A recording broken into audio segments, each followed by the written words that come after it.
வேதத்திலே 3 ஆலயத்தை குறித்து நாம் வேதத்தில் பார்க்க முடியும். ஒன்று எருசலேம் தேவாலயமாகிய தேவர் ஆலயம். இரண்டாவது ஜெப ஆலயம். இஸ்ரவேல் ஜனங்கள் சிதறடிக்கப்பட்ட பிற்பாடு ஆங்காங்கே இருந்து ஜெபிப்பதற்காக உருவாக்கப்பட்ட ஜெப ஆலயம். மூன்றாவது காரியம் என்னவென்றால், சரீரமாகிய கிறிஸ்துவின் சரீரமாகிய நம்முடைய சரீரமே தேவனுடைய ஆலயமாய் இருப்பதுதான்.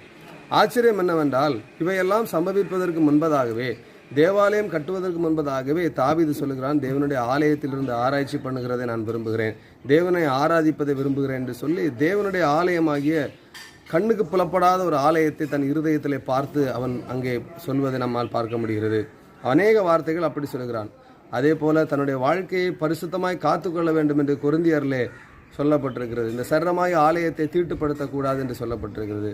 ஆம் பிரியமானவர்களே, தாவீதை போல தேவனுடைய ஆலயத்தில் இருப்பதை விரும்புவது போல நம்முடைய சரீரமாய ஆலயமும் தேவனையே நினைத்து கொண்டிருக்குமானால் அற்புதங்களும் அதிசயங்களும்